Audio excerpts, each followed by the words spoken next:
Ingon pa nila ang pagkamanggiwawon kinaiya nga Pilipinhon. Kuwang sa pagkadayag nga kasagaran, makapakita sa pagpadili-dili o pagpahiko-hiko. Kinaiya nga mahimong nakuha nato sa mga katsila ang pagpadili-dili makita nosab sa pamaagi sa pagpanday sa mga karaang mga balay. Ang mga kanhing bintana, tabla. Ngit-ngit ug dili makitaan kung sa sulod sa balay may tao ba. Mas nindot nga may jutay nga kahayag sa sulod nga makadanag.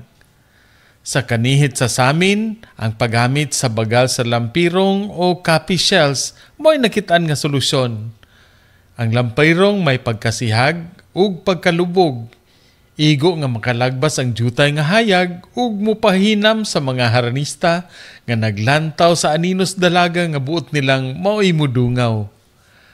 Makita man nga naitaos balay, apan ang gikaibgan nga kaanyag, hasahanap-hanap ug lubog-lubog nga bintana na himong tanghaga. Karon ang lampirong elemento na sa karaang balay. Kini naghatag sa tagbalay sa hukom kung ang ilang kaugalingon, buksan o siradaan alang sa kadaghanan. Ang lampirong karon ang grande, sosyal ug praktikal nga dagway sa kinaiya nga sa atong kaugatan hangtod karon nagabatay. Gikan diri sa Bohol alang sa Maayong Balita Central Visayas, Ray Anthony Chu, PIA Bohol.